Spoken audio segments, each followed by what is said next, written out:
Hi everyone, this is our channel Around My Story. Please like, share and subscribe. Ne nous sentons-nous pas tous spéciales parfois? J'ai grandi dans une maison d'orphelins. Je n'essaie pas de prétendre qu'il y avait quoi que ce soit de spécial à ce sujet, mais j'ai grandi avec cette voix lancinante dans ma tête qui me disait à quel point j'étais spéciale et que ma vie finirait par basculer du jour à la nuit. Il s'est avéré que je n'étais pas en train de délirer ou quoi que ce soit. Ce qui m'est arrivé est le rêve de tout enfant placé en famille d'accueil. Si seulement je savais ce que l'avenir me réservait. Ma mère, mon père et ma sœur jumelle se sont suicidés en 1992. J'ai été sauvée par ma famille élargie pour être abandonnée plus tard. J'ai été reniée non pas parce que deux des familles les plus riches de la ville ne pouvaient pas m'élever, mais parce que j'étais une malédiction pour leur réputation. Mon père et ma mère n'étaient pas mariés, et cela leur a apporté tant de honte qu'ils se sont suicidés. Quelques mois plus tard, un beau jour, je me suis réveillée dans un foyer pour enfants.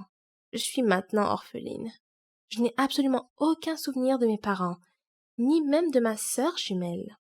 Mais je me souviens très bien de ma famille éloignée. Ils m'ont abandonnée quand j'avais 6 ans. Mon oncle est un homme d'affaires extrêmement riche. Il n'a jamais été vraiment méchant avec moi. En fait, il m'a placée dans ce qu'on peut appeler une maison de luxe. Bien qu'il ait promis de me rendre visite tous les week-ends, il ne l'a jamais fait. J'étais placée dans une chambre de taille moyenne avec 4 autres filles. Rosaline, Claire, Bella et moi, Rachel. Elles étaient toutes habillées de chemises de nuit propres, mais elles étaient toutes de la même couleur, vert pâle. Madame Milton, notre tutrice, m'a donné une robe similaire enfilée. J'avais l'impression d'être admise dans l'armée des enfants. Nos cheveux étaient toujours attachés en un chignon serré. Nous nous ressemblions toutes. Madame Milton n'était pas la personne la plus gentille que l'on puisse rencontrer, mais elle n'était pas méchante non plus. La maison était divisée en 2 sections, une pour les garçons et une pour les filles. Le seul moment où nous rencontrions les garçons était dans le bâtiment extérieur, qui était une sorte d'école. Nous suivions quelques cours chaque jour, et pour être honnête, nous avions de bons professeurs.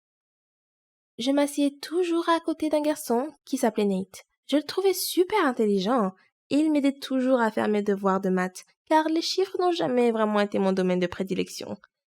Nous avons fini par devenir de bons amis. Chaque fois que je retournais dans la chambre, toutes les filles étaient trop occupées avec leurs jouets. Et elles étaient toutes déjà de bonnes amies. J'avais l'impression d'être une étrangère. Cependant, quelques mois plus tard, je suis devenue l'alpha du groupe. Ne vous méprenez pas, ce n'est pas une histoire à la Oliver Twist. On se faisait tout le temps des farces. Et on riait bien. Je veux dire, qu'être dans une famille d'accueil n'est pas exactement des vacances, alors nous tirions le meilleur parti d'une mauvaise situation. Quand les filles s'endormaient le soir, je faisais semblant de dormir jusqu'à ce que Madame Milton se soit endormie elle aussi. Ensuite, je regardais par la minuscule fenêtre et je commençais à compter les étoiles une par une. J'en ai nommé une après mon père, une après ma mère, une après ma sœur et enfin une après Nate. Je restais debout toute la nuit, rêvant jusqu'à ce que je m'endorme. Madame Milton nous réveillait vers 6 heures du matin pour prendre le petit déjeuner et aller en classe. Cela a duré comme ça pendant des années et des années. Les jours se ressemblaient tous, sauf le week-end, qui n'était pas vraiment un week-end. Cela signifiait seulement que nous avions le droit de manger du dessert. J'ai toujours été une petite fille extrêmement curieuse. Et si Nate et moi sommes devenus si proches, c'est parce qu'il était curieux lui aussi. Nous n'avions aucune idée du monde extérieur.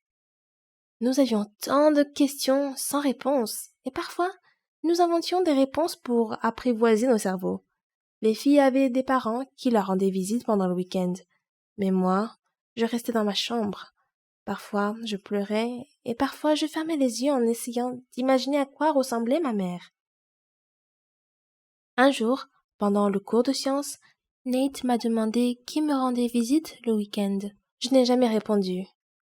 J'ai fait semblant de ne pas l'entendre.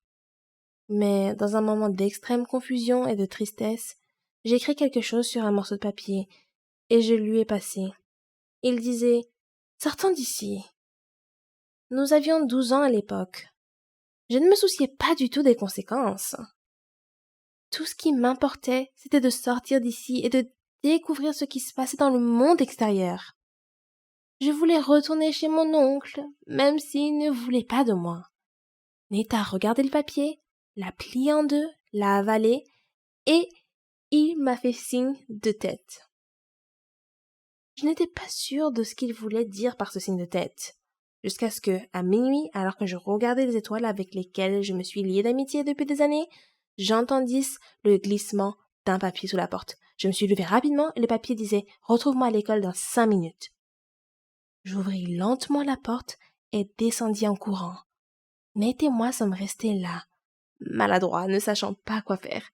Nous avons commencé à discuter d'un plan de fugue. Mais sérieusement, que pouvaient faire 2 enfants pour s'échapper d'un énorme bâtiment entièrement gardé? Nous étions plus intelligents que vous ne le pensez. La semaine suivante, nous avons étudié tous les déplacements dans le bâtiment.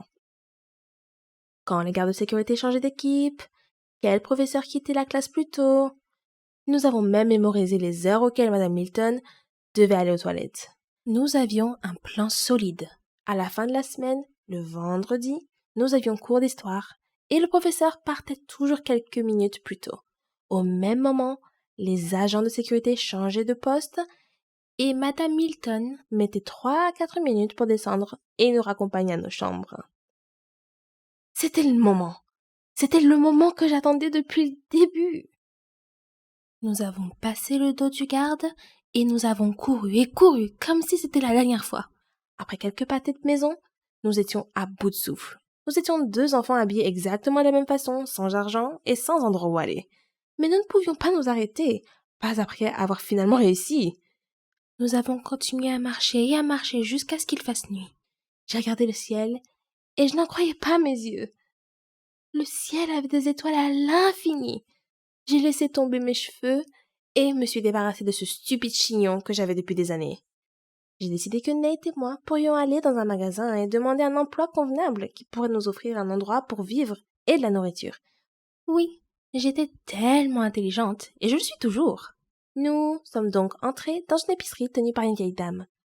Nous lui avons raconté notre histoire et elle nous a répondu « Je dois appeler la police ».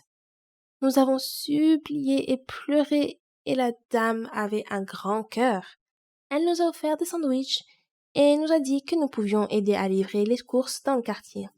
Nous avons immédiatement accepté. Nate et moi avons dû dormir sous une couverture à l'intérieur du magasin toutes les nuits. Ce n'était pas une situation idéale, mais nous adorions ce sentiment de liberté. Nous avions l'impression d'être des enfants héros dotés de super pouvoirs. Nous sommes restés avec la vieille dame pendant ce qui nous a semblé être une année. Si vous ne l'avez pas encore deviné, j'étais amoureuse de Nate. J'avais planifié notre mariage dans ma tête. Et bien qu'il ne m'ait jamais répondu, je savais qu'il m'aimait encore plus. Un jour, nous avons entendu la vieille dame parler à un officier qui cherchait 2 enfants perdus. On a pris tout l'argent qu'on pouvait et on a couru par la porte de derrière. Je sais que c'est inconsidéré de voler la femme qui a subvenu à nos besoins, mais il n'y avait pas d'autre moyen. Nous avons rapidement arrêté un taxi et demandé au chauffeur de conduire le plus loin possible. Il nous a jeté un regard bizarre, mais lorsque nous lui avons montré l'argent, il a commencé à conduire. À ce moment-là, Nate m'a pris la main pour la toute première fois et m'a dit « Ça va aller ». J'ai senti mon cœur fondre sur le sol. Mais le bruit de la circulation m'a ramené à la raison. Le chauffeur de taxi conduisait bizarrement, mais aucun de nous n'était vraiment familier avec la conduite. Donc nous n'avons jamais vraiment fait attention. J'ai regardé Nate et j'ai dit « Nous devons trouver mon oncle. Il est riche, il peut nous aider. Tu peux te cacher dans ma chambre ou il peut même nous adopter. Je ne sais pas. » Ma voix était tremblante. Nate a répondu « Hé, calme-toi. Je te promets que tout va bien se passer. Rachel, nous sommes ensemble, c'est tout ce qui compte. Et je vais t'aider à trouver ton oncle. » Je n'ai pas entendu le reste de ces paroles. Je me suis réveillée dans un lit d'hôpital. J'ai crié à plein poumon. Une infirmière est entrée. Et j'ai demandé « Qui êtes-vous? Pourquoi suis-je ici? Je dois partir tout de suite. Où est Nate ?» L'infirmière m'a donné un comprimé et de l'eau. Elle m'a dit « Calmez-vous. Vous allez vous en sortir, votre ami va bien. Vous avez eu un accident de voiture. Quel est votre nom? J'ai repoussé sa main et refusé de prendre la pilule. Je lui ai répondu: Je m'appelle Rachel et je dois voir mon ami tout de suite. L'infirmière est partie. Ensuite, un officier est entré. Il a commencé à poser des questions et j'ai continué à demander à voir Nate. Je n'ai jamais répondu à aucune de ces questions. Je lui ai demandé de rappeler l'infirmière et elle est venue. Je lui ai demandé de m'aider à m'asseoir droit parce que je sentais à peine mes jambes. Peut-être avais-je dormi trop longtemps. Elle est restée plantée là. J'ai baissé les yeux et je n'ai pas de jambes. Que s'est-il passé? J'ai demandé. L'accident est survenu, Rachel, a répondu l'infirmière. Maintenant je suis une orpheline infirme? Non, ça ne peut pas être vrai. Je ne sais pas pourquoi, mais j'étais super calme. Qu'est-il arrivé à mon ami? Il va bien. Où sont tes parents? J'ai fixé le plafond blanc et je n'ai rien répondu. Je ne sais pas comment, mais le lendemain matin, l'officier m'a réveillée. Je lui ai raconté toute l'histoire et j'ai décrit mon oncle et son nom de commerçant. J'avais besoin de toute l'aide possible, mais personne ne me disait rien sur Nate. Plus tard dans la journée, un médecin est venu m'expliquer que je devais subir une opération pour poser des jambes artificielles. Je ne savais pas ce que cela signifiait et j'ai demandé innocemment: Est-ce que cela veut dire que je vais remarcher? Le médecin m'a expliqué que je pourrais remarcher, mais que cela prendrait quelques années. Plus tard dans la journée, mon oncle est arrivé. J'avais un torrent de sentiments contradictoires, mais mes yeux étaient vides. Je ne pouvais pas verser une larme. La première chose qu'il a dite, c'est: Pourquoi t'es-tu fait ça, chérie? Il a osé m'appeler chérie et me reprocher ce qu'il avait fait lui-même. J'ai souri à moitié et j'ai dit: Le médecin a dit que je marcherais à nouveau. As-tu des nouvelles de mon ami? Il m'a dit que Nate avait une commotion cérébrale et était dans le coma. Et c'est là que mes yeux de glace ont fondu. Je me sentais coupable. C'était moi qui l'avais fait fuir. Si je n'avais pas été là, il aurait peut-être été en bonne santé maintenant. Oncle Todd, tu peux appeler le médecin pour moi? Ai-je demandé. Le médecin était très compréhensif, même s'il n'avait pas une idée précise de ce qui se passait. Il m'a expliqué que Nate irait bien. Et je l'ai cru. Mon oncle a payé pour mon opération, et pour le séjour de Nate aussi. C'est déroutant. S'il avait un si grand cœur, pourquoi m'a-t-il envoyé dans une famille d'accueil? J'ai perdu le fil des jours. J'aurais voulu être de retour à l'orphelinat, assise à côté de Nate pendant qu'il m'aidait à faire mes devoirs. Un mois plus tard, Nate allait mieux. Je l'ai vu quelques fois, et j'étais capable de faire quelques pas avec l'aide des infirmières.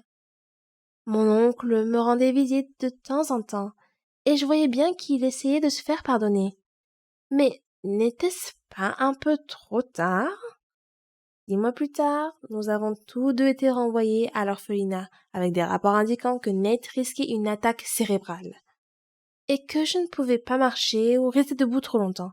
Mon oncle nous a proposé de rester chez lui, mais nous savions tous les deux qu'il ne le pensait pas. De retour à l'orphelinat, nous avons été traités différemment. Ce n'était tout simplement pas la même chose.